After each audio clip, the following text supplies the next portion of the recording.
tardes, señores auditores. Hoy día comenzamos nuestro programa y estamos a 20 de mayo en nuestro programa Vamos, Somos Chilenos de la Radio Portales. Hoy día tenemos a dos tremendos invitados, un panelista invitado que ya obviamente lo hemos tenido varias veces y tenemos a un invitadísimo. Así que antes, obviamente, les voy a presentar a Michael Castillo, nuestro panelista de siempre. Hola, Michelle, bien, bien. Uy, tremendos invitados que tenemos hoy día. Sí, tremendos invitados. Que les habla Michelle Smith y acá ahora les vengo a presentar a nuestros invitados, que está Rafael González, abogado porteño de toda la vida y con mucho corazón, también republicano. Él fue candidato a alcalde en Valparaíso. ¿Cómo estás, Rafael?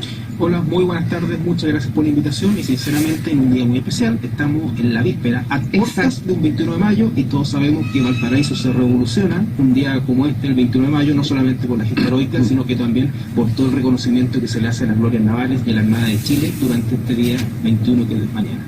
Así que, y tenemos también a nuestro tremendísimo invitado, Arturo Esquilla, que él es abogado de la Universidad Católica, presidente hace ya más o menos 2 años, el 4 de febrero del 2023, el cuarto presidente del Partido Republicano, y también dicen por ahí candidato, y estamos en conversaciones. ¿Cómo estás, Arturo? Bien, pues muchas gracias por la invitación, un gusto estar acompañándonos, Michelle, Michael. Bueno, acá con Rafael hemos tenido largas jornadas de trabajo juntos, ahí vamos a contarles un poquito. Y acá es el momento en donde nos dicen mejor no hablar mucho, porque con la expectativa de la presentación, grandes invitados, uno tenía un profesor que decía cualquier cosa que digas es para peor, porque mejor terminar con la expectativa alta. Pero feliz de estar acá. Importante aclarar, él fue candidato, él fue diputado de acá de Valparaíso. Estuviste también en la Comisión de Seguridad. ¿Y en qué otra comisión estuviste? En la Comisión de Constitución, Legislación y Justicia y Seguridad Ciudadana fueron mis comisiones permanentes. Es curioso, pero esas fueron marcando también parte, por un lado, mi trabajo, mi expertise académica, lo marcó precisamente el trabajo constitucional. Yo antes hacía clase, pero de Derecho Económico, y en función de esos 8 años en la Comisión de Constitución, me incliné por el tema del derecho público, el derecho constitucional, que tan de moda estuvo años atrás. Hace muy poco, de hecho, sí. Veo que va entre los primeros nombres a la carrera senatorial. De hecho, es de los que tiene mayor aprobación, según lo que están diciendo ciertas encuestas. Bueno, sí, pues lo primero es contar que efectivamente el Comité Electoral del Partido Republicano me pidió que asumiera este desafío, que es enorme. La verdad, no sé si todos magnifican o se dan cuenta lo que significa representar las 38 comunas de la región de Valparaíso, una región gigante. De repente uno tiende a compararla con la región metropolitana, pero es distinto, que la metropolitana están todas juntas las comunas. En cambio nosotros tenemos muchas realidades distintas. Yo la que conozco muy bien es la que ha sido, digamos, mi lugar por toda mi vida profesional, incluso antes, digamos, recién casado, en fin, que es Marga, que son las comunas que conozco muy bien desde el punto de vista de las políticas públicas, pero no es lo mismo que lo que está viviendo la realidad de la gente en San Antonio, o en San Felipe, o en Calle Larga, o en Petorca. Son realidades muy distintas. Y la gracia, para serte franco, me atreví a dar este paso porque tenemos un equipo muy bueno, y acá me está acompañando una piedra angular de este equipo, que es Rafael González, con la experiencia de él, el conocimiento que tiene particularmente en Valparaíso. Uno se siente muy arropado, y la verdad es que esto, por lo menos para los republicanos, es un trabajo en equipo, así que estamos muy contentos de formar parte del mismo grupo de trabajo.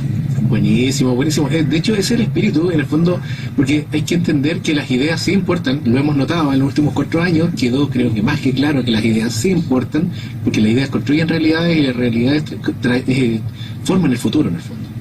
Totalmente. Rafa, ¿alguna pregunta que le quieras hacer a nuestro invitado? Yo creo que es importante, obviamente, que nuestro panelista invitado, que ya ha estado varias veces acá con nosotros en Vamos, Somos Chilenos, nos ayude un poco a complementar, yo creo, un poco lo que está pasando acá en la región, lo que está pasando en Valparaíso, y respecto un poco a la última encuesta de lo que pasó con el PIB. El PIB esta semana salió a que salió un 2,6% a nivel nacional, pero lamentablemente las noticias acá en la región de Valparaíso no son tan positivas. Salió un 1,7%. Entonces, ¿qué te parece un poco lo que estamos viviendo acá? Que es algo que ya se ve reflejado in situ y lo podemos ver. Sí, mira, la verdad es que para mí es un agrado formar parte de un equipo de trabajo y poder plantearle a los ciudadanos de la ciudad de Valparaíso, valga la redundancia, y el hecho de la región de Valparaíso, una propuesta distinta a la forma en que se ha ido desarrollando la política dentro de nuestra región.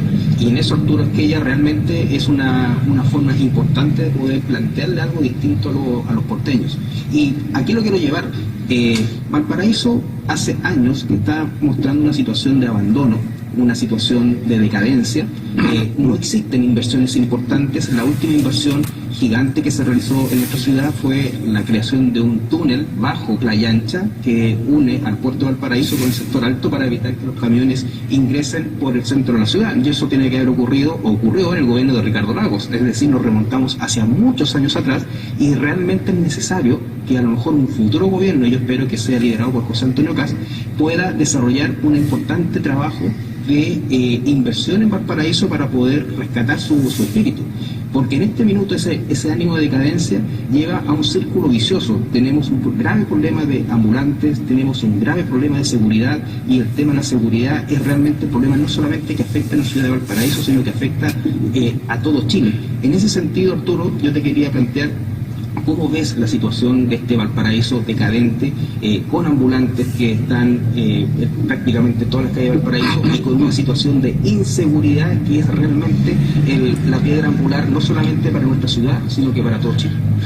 Bueno, es parte de lo que nosotros venimos preparándonos hace bastante tiempo. Yo no sé si ustedes saben, pero durante los años previos al actual, junto a José Antonio Kast estuvimos preparando un plan que hoy día tiene nombre y apellido, se llama Plan de Recuperación Territorial, quizás inspirado en el modelo de seguridad de El Salvador, que fuimos a estudiar allá con un grupo de personas, dentro de ellos General Basaletti, Cristian Araya, un diputado experto en materia de seguridad, y otras personas más. Y mi pega era en parte, digamos, estudiar cuáles son los cambios legislativos que se tienen que hacer para poder implementar el sistema acá en Chile. Y tú sabes, Rafael, a propósito de lo que tú decías, yo me acordé de lo que nos comentaban en El Salvador, porque dentro de las distintas fases que ellos implementaron, que no son exactamente las mismas que nosotros vamos a implementar si somos gobierno, ellos nos ponían el foco, particularmente el ministro de Seguridad y Justicia nos decía, miren, en la primera etapa es fundamental enfrentar las incivilidades.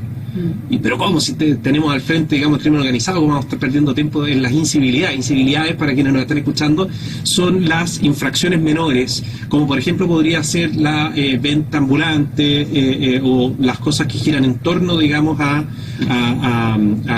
comercio ambulante en términos generales, o un rayado de paredes, cosas así. Y uno dice, bueno, no hay como una proporción entre las dos cosas. Y nos decía, no, pero es que lo que pasa es que cuando tú ya tienes, o sea, para poder dar los pasos siguientes, es fundamental que la gente note un cambio. Tú tienes que golpear primero la percepción de temor, enfrentando particularmente esos elementos visuales que hacen el lugar propicio, digamos, para la delincuencia. Uno de ellos, por cierto, que es el comercio ambulante. Es cosa de pasearse por afuera del Gustavo Friki, por decir algo. Hay hasta falta que tengan un mostrador para probarse la ropa, digamos, porque tienen prácticamente un mall en las calles, los peatones no pueden circular, y claro, uno podrá entender que muchas veces detrás de ellos son familias que están buscando, como sea, el sustento familiar. ¿No? Sí. Y adicionando un poco, esto no solamente pasa acá en Valparaíso, sino que está pasando en distintos puntos de toda la región de Valparaíso, incluso también en Viña del Mar.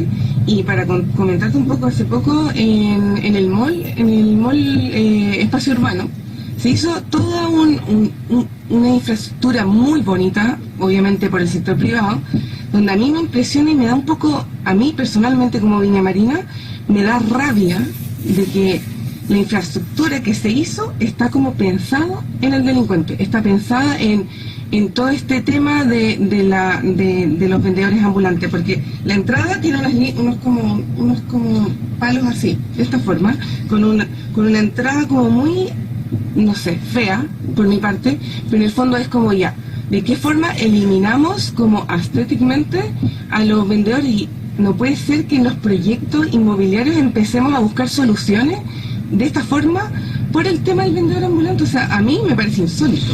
Es increíble, pero yo en todo caso me refería a cómo nos vamos a enfrentar con algo que es bien sencillo, ¿sí? Cuando todos los chilenos, en este caso, los miembros de una sociedad, renunciamos al uso de la fuerza y se la entregamos al Estado, no es para que el Estado la guarde en un cajón, sino que tiene que usarla.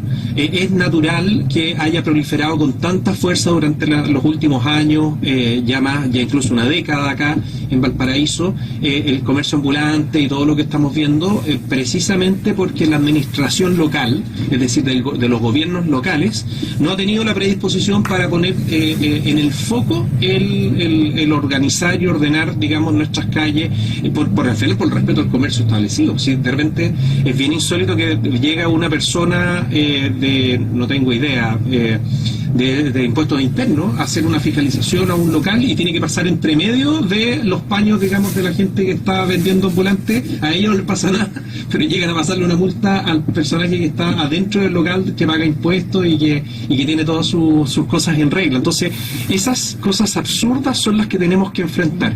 Y es posible, perdón Michael, con eso termino, en la comuna de Los Andes erradicaron, es una lucha permanente, pero han logrado erradicar por tiempos importantes el comercio ambulante, y se ve bastante más ordenado de lo que nosotros vemos, digamos, en las otras ciudades de la región. Claro, lo que pasa es que el punto que señala es muy importante, tiene relación con algo que se llama la paradoja de las ventanas rotas, que en el fondo el desorden te llama a más desorden.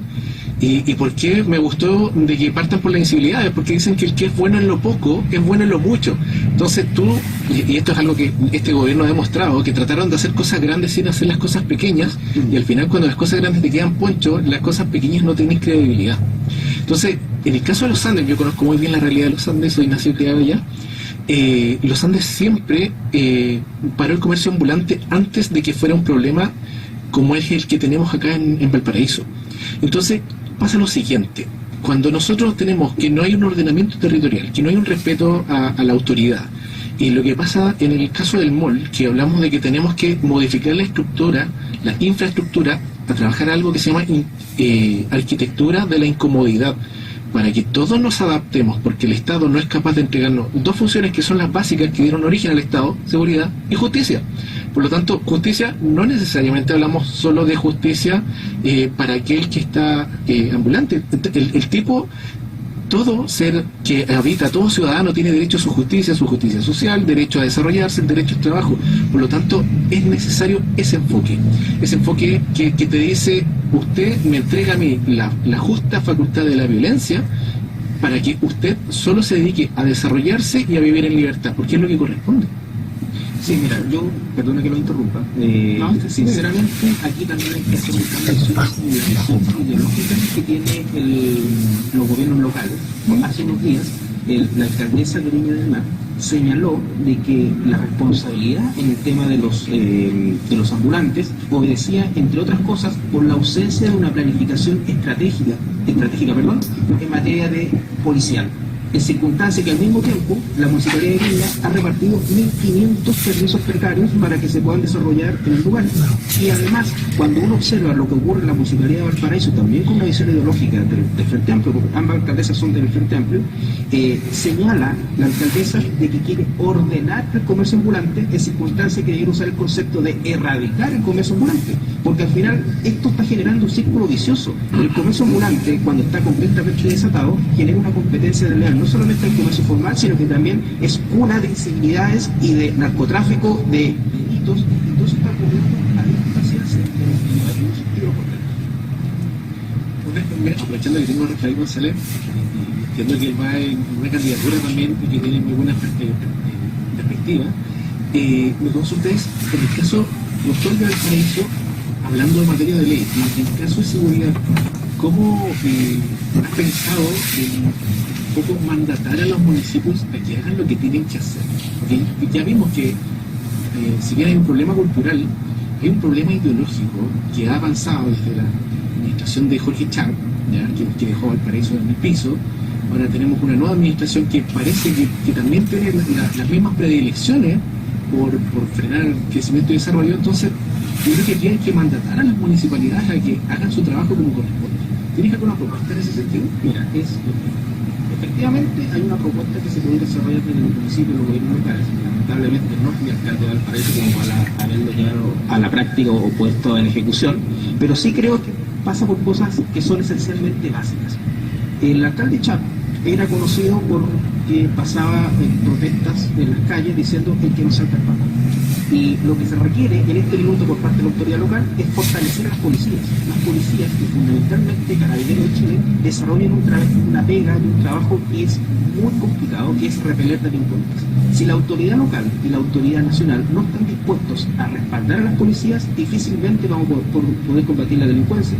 Algo tan simple como decirle a Carabineros haga bien su pega, haga su pega, en otras palabras, yo creo que ya tenemos un primer paso. Y en segundo lugar, son acciones que puede desarrollar la municipalidad presentando querellas respecto de aquellos que están cometiendo delitos en la medida que tengan las facultades para presentar esas querellas y puedan aplicarse las penas que correspondan. En el caso de Valparaíso, quizás no solamente delitos comunes respecto a los homicidios, respecto de los robos con violencia, sino que también para proteger su propio patrimonio. ¿Cuántas querellas se presentan para evitar el vandalismo? Algún día o estos días conocíamos a un personaje que con algunas medidas cautelares por el hecho de que se había robado una bicicleta de y después la había exhibido con fondos públicos en una actividad financiada por esos fondos. Entonces, ese tipo de cosas tienen que ser modificadas y para eso se requiere voluntad por parte de las autoridades, no solamente del gobierno local, sino de aquellas que también están dispuestas a fiscalizar a los gobiernos locales. Y era un poco cambiando, que ya nos van quedando los últimos minutos, pero no, o sea, todavía. Pero un poco hablando de la política, que también nos queda obviamente en pauta, la política nacional, sí, algo que no podemos zafar. Pero si quieres, Arturo, ¿querías decir algo? No, muy conectado con eso, porque seguramente tú estás pensando, digamos, en la carrera presidencial y en cómo se ha movido. Comentario al margen, es como que estuviéramos a 2 semanas de la elección. No sé si lo notas, pero es muy llamativo, todavía no son ni las inscripciones de los candidatos y se nos ha adelantado todo. Pero en parte tiene que ver con la ansiedad que tienen todos los chilenos porque termine el actual gobierno, que la verdad no lo ha hecho bien, y también porque tengamos a un grupo de personas que efectivamente no haya tenido la oportunidad antes de demostrar cómo con carácter se puede hacer frente particularmente a la seguridad pública. Yo estoy convencido que este éxito que está teniendo José Antonio Caz en las encuestas, que ya próximamente espero, digamos, lo tenga en primer lugar, ya estamos empatando, digamos, con el Matei, que durante mucho tiempo encabezó las encuestas, se debe principalmente a que la gente ha percibido de que no le tiembla la mano. Y eso no es una frase cliché, sino que en el fondo cuando él dice, mire, es muy probable que después de nuestro gobierno nos persigan y los organismos internacionales van a establecer querellas y qué sé yo. Y un periodista el otro día me decía, pero ¿cómo? ¿Entonces están reconociendo que van a enfrentar la delincuencia violando los derechos humanos? No, ¿cómo se te ocurre? Es simplemente ejercer la ley. Tú tienes las atribuciones. Un presidente de la República, la principal tarea que tiene, el primer deber, cuando jura hacerlo, hacer todo, digamos, lo que está dentro de su mandato, es darle protección a la población. Si no lo hiciera, yo creo que tú estás en una falta moral y legal también, si es que tú no ejerceras todas las atribuciones. Entonces, evidentemente que en las primeras etapas tú tienes que contar con las fuerzas policiales, tú tienes que contar también, tal como lo hicieron en El Salvador, en las 2 primeras fases, con la presencia de los militares en las Fuerzas Armadas en términos generales, permitiendo lograr, digamos, un poco más de percepción de tranquilidad, dejando que el rol de contacto lo tengan las policías, por supuesto, y para eso, para ese despliegue territorial, tú tienes que blindarlo jurídicamente, para que nunca más tengamos el paseo que lamentablemente hemos visto desde el estallido en adelante de nuestras policías por los tribunales de justicia, que obviamente genera una impotencia, una injusticia y una sensación de que el mundo está funcionando totalmente al revés. Esa determinación, José Antonio Caz la ha logrado transmitir y me da la impresión de que algo tiene que ver con que esté subiendo tan fuertemente en las encuestas. De hecho, adicionando un poco antes de darte el pase, me llama un poco la atención que estos últimos 4 años, en general, cuando hablamos de política y que era lo que la idea de hablar siempre, más que hablar de política, hemos estado hablando de casos de corrupción, de juicios como tal, cuando en la política no deberíamos estar hablando de eso. O sea, hay una diferenciación de 3 partes del Estado y la parte política no tiene que ver en relación como tal de juicios. Y lamentablemente en este gobierno hemos pasado los años hablando de juicios, de corrupción, del caso Cultura, del caso Fundaciones, ahora el tema Monsalve. Entonces me parece bastante irrisorio que el Frente Amplio, que siempre dijo que estaba en un pedestal ahí arriba, al final fue el partido donde más tuvo casos de corrupción. No significa que los demás partidos no tengan eso, y que la política no solamente el Frente Amplio, sino que hay varios más, pero sí es un caso que me llama la atención. O sea, 4 años hablando solamente de juicios cuando deberíamos estar hablando de política, de economía y de cómo hacer un país mejor. Y Michel, tú sabías que el Frente Amplio, cuando estaban pensando cómo ponerse, se querían llamar Frente K, inspirado por el kirchnerismo. Entonces ahí te deja una señal más o menos de cuál es la lógica criminal con la que se estaban formando. Yo me hago cargo de lo que digo, tengo pruebas. Entonces, ¿qué pasa? Que cuando tú tenés un partido que tiene una conformación de que mientras están siendo gobierno quieren implementar su ideología, pero pensando en que cuando no sean gobierno quieren seguir viviendo del Estado, estáis mal, porque no tenéis ni visión de largo plazo, no tenéis visión de Estado y no tenéis cariño al país en el que estáis desarrollando tus funciones. Entonces, volviendo un poco al modelo salvadoreño, comparándolo con Chile, nos damos cuenta de que es el Poder Judicial el que está siendo politizado, siendo tomado. Dentro de lo que decía Arturo, no es posible que tener como fiscales, como la fiscal Chong, persiguiendo carabineros, y que tengas fiscales que están siendo dados de baja por investigar la corrupción, y que el punto ahí sea de que es que no correspondía. Oye, si estamos persiguiendo la corrupción, tenemos que perseguirlo por todos lados. Me imagino que en eso estamos todos de acuerdo.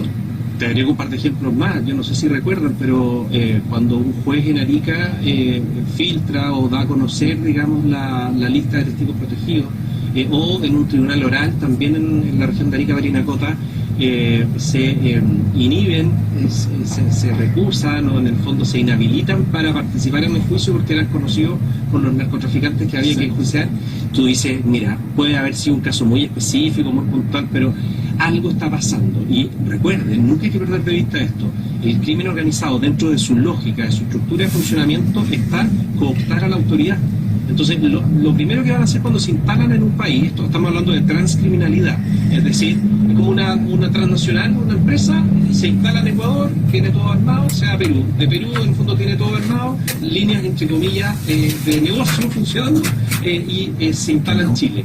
Y ahí empiezan en el fondo las guerras internas, y en paralelo ir cooptando a la autoridad. Por lo mismo, hay que ser pero muy radical en la manera de enfrentarlo. Nuestra idea es perseguirlos por el solo hecho de la pertenencia a la organización, van a estar privados de libertad hasta 30 años, como debería ser. En el CECOT me tocó estar en la cárcel de El Salvador, analizando y estudiando cómo era el modelo penitenciario. No tienen acceso a visitas. Una persona que entra ahí, que puede tener 100 años de condena, va a estar toda la vida ahí y no tuvo ya más contacto con el medio externo, no tienen pertenencia. Y esto no es en el fondo como un castigo adicional de la obligación de libertad, es medida de seguridad. En el fondo, acá en Chile, nuestros 80 y tantos penales, estamos acostumbrados a que en buena parte de ellos se maneja el crimen desde adentro, y eso hay que cortarlo. Sí, de hecho, la lógica de la cárcel es disciplinar el cuerpo, ¿no? Entonces, si nosotros le estamos dando que tienen televisión, tienen visitas conyugales, tienen mejor alimentación que los niños que van a las escuelas vulnerables, estamos mal, porque aquí hay que invertir el gasto. El preso tiene que tener lo justo y necesario para poder vivir, que la pase mal, que no quiera volver ahí, y esos mismos recursos tomémoslo e invirtámoslo en la infancia para darle mejor oportunidad a ellos, porque estos tipos no se van a rehabilitar, porque les gusta lo que hacen. Porque terminan siendo las cárceles cuna del delito. O sea, al final los que son primerizos terminan llegando a la cárcel y terminan siendo coaptados por los delincuentes más avesados que están en esos lugares, y terminan siendo germen de otros delitos, y eso hay que cortarlo, y la única forma de cortarlo es mediante el carácter, y en eso comparto plenamente con lo que acabo de escuchar de Arturo, porque José Antonio sí tiene una visión completamente distinta de la forma de enfrentar estos problemas, y eso es simplemente con carácter, cosa que no ha tenido el actual gobierno, precisamente por una visión ideológica. Ellos tienen una percepción de llevar a que va a haber una rehabilitación efectiva en la medida que esté aislado, y eso realmente no va a acontecer. Si si no aplicamos la mano dura, la aplicación efectiva de las penas, si no, por ejemplo, a propósito del narcotráfico y los narcofunerales, yo estudié en Playa Ancha en un colegio que me enteré, no cuando estudié, que tuvo que suspender sus clases por el hecho de tener que pasar por fuera un narcofuneral. Esas cosas se tienen que erradicar completamente, no se pueden haber permisos, no pueden haber permisos para ese tipo de cosas, ni tampoco poder llegar a tener que pensar en suspender las clases para que pasen esas personas. Simplemente se tienen que prohibir esos tipos de funerales. Y en eso se requiere carácter. Al final, el punto de distinción para hacer una buena gestión de gobierno pasa por ese concepto de carácter. Y precisamente a propósito del Frente Amplio, que ellos llegaron con una bandera de una superioridad moral, de creer de que todo lo podían hacer mejor, al final terminaron siendo los peores en materia de gestión. Todos estos crímenes, más bien delitos que se están investigando a propósito de Procultura, uno piensa, ¿dónde está esa plata? ¿Qué están esperando para usar esa plata? ¿O dónde están en la estrategia de haber sacado tantos fondos, porque son muchos millones de pesos? ¿Dónde están? ¿Qué va a ocurrir después? Al final esa superioridad moral queda en el suelo por parte de ellos porque no solucionaron los problemas reales de los chilenos, mientras existe saqueo del Estado con esa cantidad impresionante de fondos. Mientras tanto tenemos cientos de viñamarinos en sus casas luego del mega incendio, tenemos cientos de porteños y viñamarinos y en general residentes de la quinta región que necesitan soluciones a sus problemas de salud y no lo hay porque están los hospitales colapsados, y eso realmente es un tema de gestión que se tiene que revertir. Y ya vamos terminando nuestro primer bloque con nuestros tremendos invitados, pero obviamente darle los últimos minutos para que se despidan, pero darle las gracias obviamente a nuestro programa Vamos Somos Chilenos de la Radio Portales por estos tremendos invitados, Rafael González y Arturo Esquella, por venir acá a nuestro programa. Así que si quieren dejar algún mensaje para nuestros audio escucha. No, yo solo agradecer el espacio, el poder compartir con quienes nos están escuchando, con nuestros vecinos en general, particularmente de la región y de Valparaíso como comuna, es clave, porque al final del día, y esto no creo que suene pesado, pero nos tenemos que como ciudadanos hacer cargo a las personas que vamos eligiendo. O sea, al final del día, si hubiéramos tomado como chilenos una mejor decisión, quizás no estaríamos hablando de Procultura o de Monsalve o de las crisis económicas y de seguridad, y estamos a tiempo de revertir eso. Estamos a tiempo en el fondo desde aquí a noviembre de poder estudiar quiénes son las personas que verdaderamente les interesa hacerlo mejor y dejar todo, al menos en un tiempo de la vida, dedicarla, digamos, al servicio público como afortunadamente lo estamos viviendo acá con Rafael. Vieran lo que significa que una persona con el nivel profesional que tiene Rafael esté dispuesto a irse a meter al Congreso. Eso es algo que tenemos que aprovechar, que esté disponible en el fondo para destinar 4, 8, ojalá 12 años de su vida profesional dedicado a captar cuáles son los dolores que están teniendo los vecinos de la región entera de Valparaíso y de Chile, porque uno al final es parlamentario para todo Chile, predisponerlo, digamos, para hacer mejores leyes, es algo que tenemos que aprovechar, y bueno, obviamente en el contexto de una tarea especial que estamos asumiendo, por eso hablamos de un gobierno de excepción durante los próximos 4 años, que es limpiar Chile del narcotráfico y del crimen organizado, para recién después ir retomando algunas otras tareas que quizás generan, digamos, algún tipo de discrepancia en el país. ¿Qué quiero decir con esto? Que si usted tenía algún tipo de diferencia de opinión con nosotros republicanos por algún tema accesorio, olvídese. Lo único que tiene que de aquí a noviembre tener a la vista es si es que comparte o no nuestro plan de recuperación territorial. Si es que considera de que no se puede encarcelar a alguien de por vida, por supuesto no somos los candidatos suyos, pero es súper legítimo, digamos, que alguien pueda pensar distinto. Pero si usted cree que alguien que forma parte del crimen organizado no puede estar desarrollando su vida o tener acceso, digamos, a beneficios carcelarios, bueno, fíjese bien en nuestras medidas y ojalá nos terminen apoyando a fin de año. Muchas gracias, Arturo. Bueno, yo también les agradezco la invitación al programa de hoy. Me llama mucho la atención y simplemente súper agradecido de la posibilidad de formar un equipo de trabajo, no solamente 4 años, 8 años, 12 años, sino que sea algo permanente, porque al final esto no es un tema personal, no es un tema que a lo mejor pueda significar un avance profesional, sino que también tiene que pensar uno en las necesidades de la comuna. Yo sinceramente, cuando pensé en ser alcalde de Valparaíso, lo hice pensando en que la ciudad lo está pasando mal, está siendo abandonada por sus autoridades porque no hay ningún tipo de gestión, y la única posibilidad no es solamente criticar o encontrar todo malo, es sino que estar dispuestos a ser parte de la solución, creando soluciones concretas. Y eso se podría haber hecho en la municipalidad, no se pudo porque los porteños dijeron otra cosa, pero sí lo podemos hacer en otras instancias, y en el Parlamento puede ser perfectamente una de ellas, sin perjuicio de que siempre la vida va enfrentando o va entregando esas posibilidades. Pero no me quiero despedir sin reiterar el concepto inicial. Mañana, 21 de mayo, Valparaíso se revoluciona. Son muchos los porteños los que bajan a ver el desfile de sus Fuerzas Armadas. Es el último 21 de mayo del comandante en jefe de la Armada, también del presidente de la República, y es necesario fortalecer la ligación que existe entre la ciudad de Valparaíso y el mundo de la Armada de Chile, porque es muy importante. Además, la figura de Prat, y en esto un tema muy personal mío, también era abogado. Yo soy parte del Consejo del Colegio de Abogados de Valparaíso, y siempre destacamos el hecho de que una persona reúne tantos atributos como Arturo Prat, siendo abogado, siendo esposo, la familia naval, siendo un héroe, y por tanto es una persona reconocida no solamente en Chile, en el extranjero. En Japón el culto de Prat se desarrolla en forma notable, precisamente por el acto heroico que él desarrolló. Y perdonen que me extienda en estos conceptos, pero realmente a los porteños valoramos mucho eso, y por eso se ve cómo las personas bajan de los cerros a ver el desfile cuando se rinden honores a la gloria naval. Totalmente de acuerdo contigo, Rafa. Así que nos vamos a una pausa musical y muchas gracias por este tremendo programa. Que esté muy bien. Y volvemos de nuestra pausa musical a nuestro programa Vamos Somos Chilenos, y acá estamos con Michael Castillo, que les habla Michelle Smith.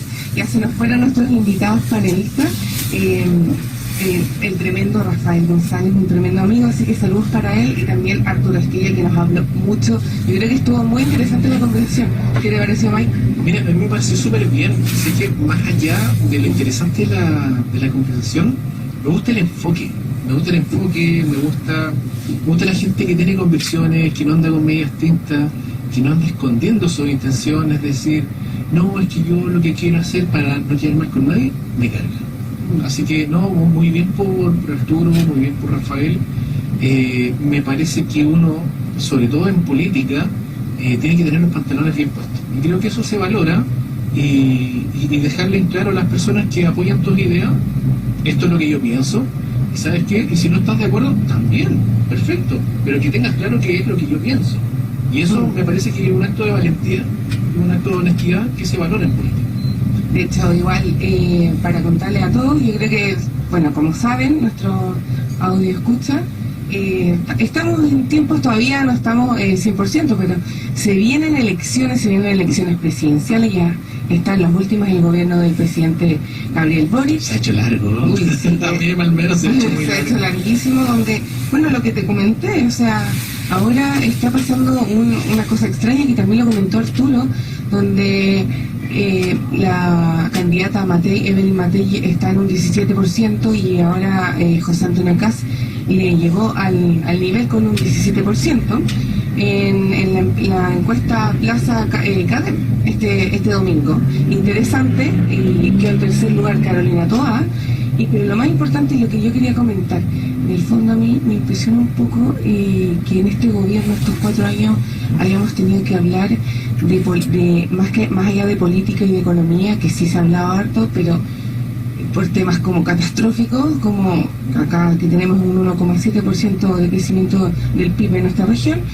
Pero lo más importante, hemos tenido que hablar más de temas de corrupción, más de jueces, de qué dice el fiscal, donde parece que yo creo que esa mezclanza de política con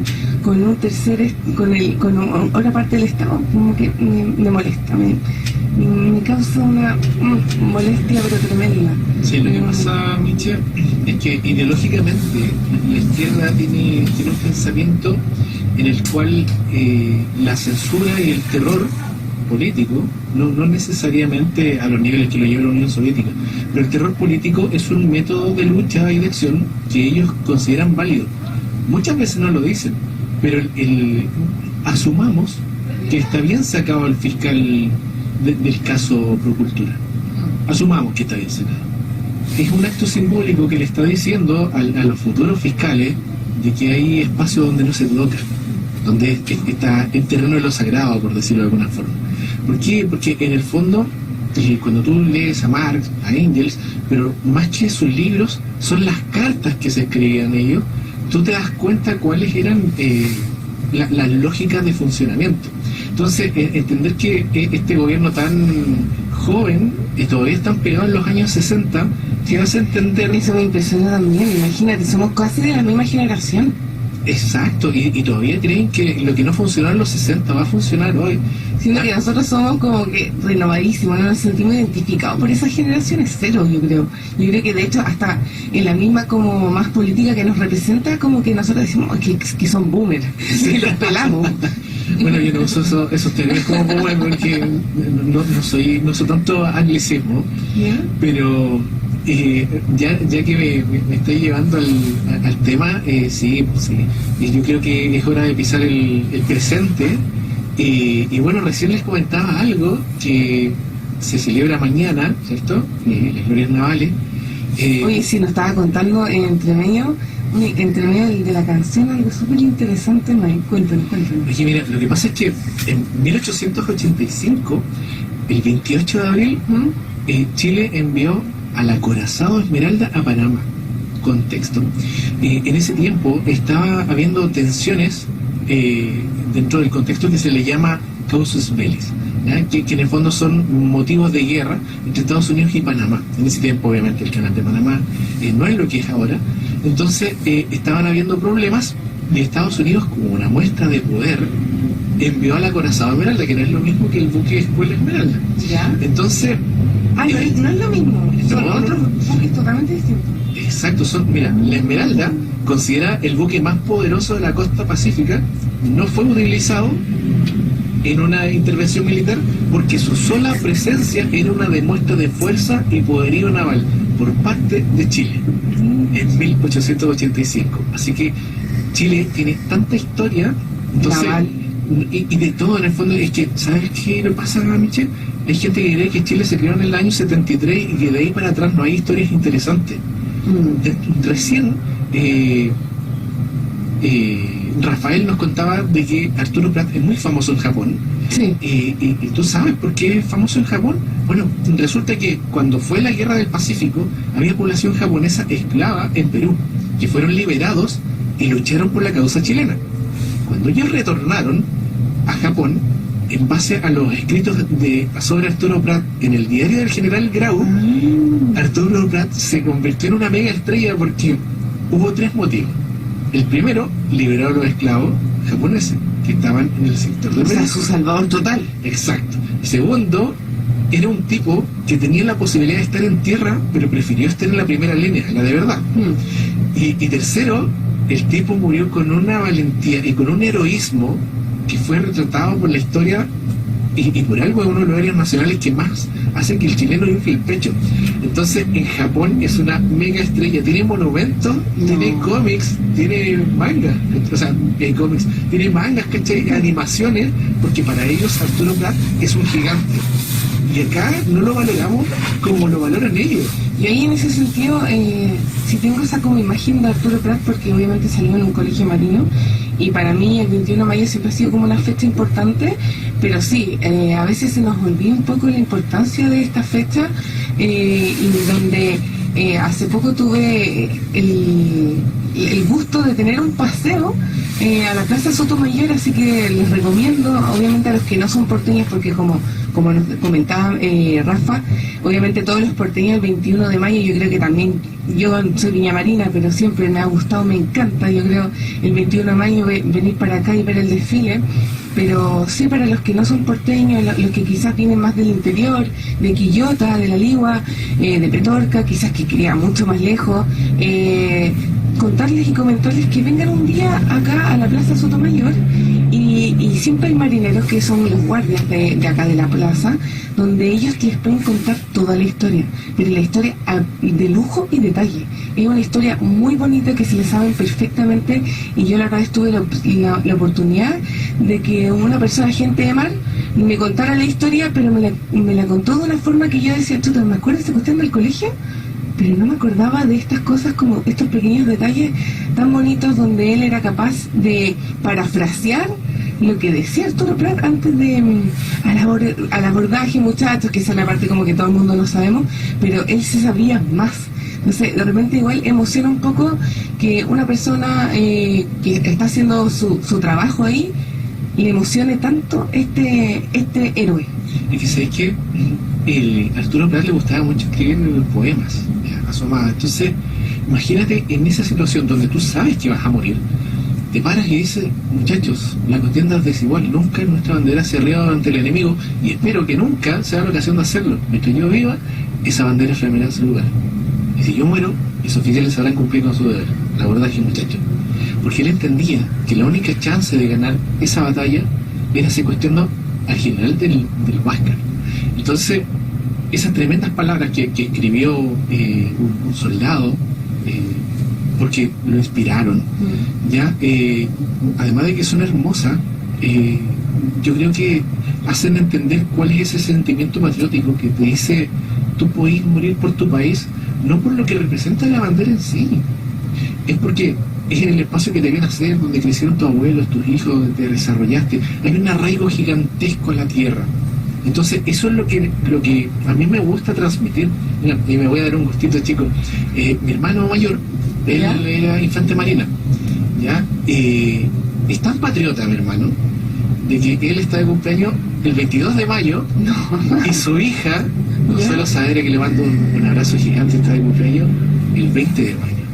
O sea, su hija cumpleaños el 20 de mayo, 21, y el día siguiente está de cumpleaños él. Así que un abrazo gigante a mi hermano también, que no creo que me escuche, que está en Estados Unidos, pero él... Pero te va a escuchar por YouTube. Acuérdate que estamos en YouTube, estamos en varias redes sociales también, así que tenemos también nuestro Instagram, Vamos Somos Chilenos, y obviamente los nuestros propios, así que yo creo que sí te podría escuchar, por YouTube específicamente. Pero no, me parece bonito lo que tú comentas, la historia, y otro punto también que te quería contar. En la misma Plaza Sotomayor, que mañana se va a vivir este desfile, también hay algo muy importante que no creo que es el único lugar, ahí tengo que certificar lo que estoy diciendo, pero está enterrado el soldado desconocido, que ahí es representante de todos los mártires que han representado y no han tenido como su debido entierro. Y es importante también que no solamente está nuestro héroe máximo, que es Arturo Prat, ahí enterrado, sino que está el soldado desconocido, el representante de todos los héroes que no fueron reconocidos, que no, simplemente por cosas de la vida, que había muchos que eran muy niños, con 13, 14 años, fueron a dar la vida por nuestro país. Entonces muchos quizás con suerte tenían carnet, y algunos no en esa época, imagínate. Mira, Chile tiene muchas historias hermosas, como la del séptimo de línea, donde el más viejo, por decirlo, tenía 17 años.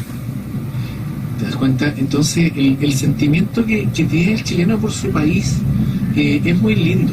Ya en algún momento, si bien se cuestionó porque estaba de moda decir, ay, a mí no me gusta Chile, pues es que cuando tú recorres Chile lo encuentras bello. Cuando tú tienes la posibilidad de salir del país, yo he tenido la suerte de estar en otros países, y si alguien lo ha hecho me va a entender, tú te das cuenta de que Chile es más hermoso.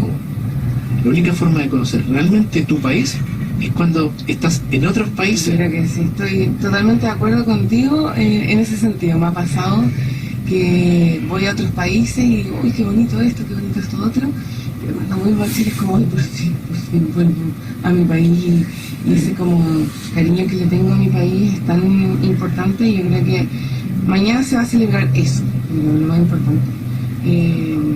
Ese cariño que se le tiene, y que al final hay héroes como Arturo Prat y como todos los que dieron esta batalla, que lucharon por nosotros porque creyeron en su propio país. Impresionante. Sí, además que, mira, cuando tú te vas a la historia del mar de Chile, tienes historias tremendas. Por ejemplo, los Vilos, se llaman los Vilos por Lord Billow, que fue un pirata que iba a saquear, y se les ocurrió ponerle el nombre de Lord Billow para que cuando llegara no nos saqueara, y funcionó, se terminó transformando en un protector. Ah, no. Exacto, teníamos a Sir Francis Drake, que fue... Bueno, eso pasa mucho en toda la costa tiene muchas cosas. Exacto, Sir Francis Drake fue un corsario que también se dedicó a proteger. Lord Cochrane, que también fue un corsario que se dedicó a proteger nuestras costas, y además... en Valdivia también, todos los fuertes que existen en Valdivia, hay varias historias. Exacto. Entonces, el pirata Sharp, que devastó 2 veces Valparaíso. Yo no sé si, yo siempre le digo a mi mamá se enoja porque mi apellido es Smith, entonces yo siempre digo, mamá, si yo vengo de piratas, obviamente. ¿De quién más? Onda, cuando típico que uno llega y, ¿cómo se llama usted? Smith. Listo. Claro, puede ser de algún corsario. De ahí, por ahí, de Inglaterra hay un pirata. Claro. ¿Quién sabe? No, pero como te digo, la historia de Chile es hermosa, la historia de las fuerzas navales de Chile también son hermosas, porque en el fondo lo que tiene es que si realizáramos películas de nuestra historia naval, tendríamos unos films que yo te aseguro. Unas películas dignas de Piratas del Caribe. Una peliculaza. Piratas del Océano Pacífico. Claro, imagínate el hecho de haber tenido el acorazado más poderoso del Pacífico. Oye, esa historia yo no tenía idea, así que está muy buena. Es que sabes que la gente no valora la historia de Chile antes del año 73 y por eso yo hago tanto énfasis. Está muy bueno ese punto. Yo lo comparto plenamente. Yo no nací en esa época, obviamente. Nací mucho después, casi como 20 años de hecho, entonces no tengo idea y no viví esa época, y me marca mucho que la gente siga viviendo eso, siendo que es verdad, como tú comentas, está bien, no hay que olvidar el pasado, lo más importante, pero también hay muchas más cosas, cosas buenas como cosas malas, pero también hay muchas más cosas buenas. Sí, pues mira, de hecho, a mí me tocó en parte criar a mi hermano más chico, entonces a él no le gustaba estudiar. Y a mí me gustaba enseñarle historia. La materia de historia yo se las contaba, pero como una historia. Casi como una narración, como que yo hubiese estado presente. Yo sé que mi hermano siempre me ha dicho, y desde ahora, mi hermano chico también está en Estados Unidos ahora, y cuando me llama me dice, hermano, si los profesores de historia nos contaran las historias como tú me las contabas y con esa pasión, te aseguro que todo Chile amaría la historia. Te estoy perdiendo, Mike. No, mentira, estoy bien acá, no estoy bien enfocado. Me gusta contar, me gustan los juglares, entonces me gusta contar historias que considero que son interesantes, que son apasionadas. Miren, si tú miráis más atrás, grandes estrategias militares se miraron de lo que hacían los mapuches. O sea, que de hecho en ese tiempo no se llamaban mapuche, era la gente de Arauco. Entonces, tenemos una historia exquisita, ¿ya? Tenemos que la forma que tenía Chile, la extensión que logra ocupar, dio para tanto. O sea, si hablamos de los pueblos que están más al sur, los pueblos australes, lugares donde hay vida, donde nadie pensó que había vida, como Tierra del Fuego, los Cernam, sus maravillosas ideas. Entonces, yo creo que si no te gusta Chile, o es porque eres de un país que le gustaría invadir Chile, o que en realidad no has conocido bien la historia de este hermoso país. De hecho, ya para ir terminando, pero igual, o sea, ahora hace poco me salió en Instagram una española donde estaba súper sorprendida por el metro, no el metro de acá de la quinta región, sino que el metro de Santiago. Y ahí yo comenté, y obviamente contarle un poco a nuestro audio escucha, que el metro de Santiago es uno de los mejores, está como creo que en los top 5 del mundo, y es algo súper importante y tenemos que valorar. Y lo más importante, no solamente valorar, sino que cuidar, porque eso no es solamente un tema del Estado, un trabajo público-privado, sino que también todos los que han trabajado, los arquitectos, los constructores, hay mucha gente, los funcionarios que hacen el aseo todos los días en todos los metros de Santiago. El metro de Santiago, aunque mucha gente reclama, es una exquisitez. Entonces al final tenemos que valorar ahora, en la actualidad, las cosas que tenemos. Te voy a pasar un dato respecto al metro de Santiago. Está valorado entre los top 5 por 3 aspectos: conectividad, calidad Y limpieza. y limpieza. Entonces, el trabajo que se ha hecho en los metros de Santiago, el trabajo topográfico es una cosa impecable. Yo hago topografía, entonces yo entiendo, y he conversado con gente que trabajó ahí. De hecho, uno de mis profesores fue un topógrafo que estuvo allá, es un trabajo milimétrico con equipos que se calibraban todas las semanas para mantener los márgenes de error al mínimo. Entonces es un trabajo que se hizo no solo con dedicación desde la creación del proyecto, sino que las personas que trabajaron en ese proyecto también pusieron su amor y su pasión ahí. Y ahí quiero hacer el llamado y un abrazo gigante a los trabajadores de la construcción, que son personas que llevan con orgullo su trabajo, con profesionalidad, y es un rubro que es durísimo. Pero todo trabajador de la construcción sabe que vale la pena ese trabajo tan duro por tener a tu familia bien. Exacto, así que ya se nos acabó el tiempo, pero agradecer y obviamente agradecer a la Radio Portales por nuestro programa. Nos estamos viendo el próximo martes en Vamos Somos Chilenos de la Radio Portales. Muy buenas noches. Buenas noches a todos.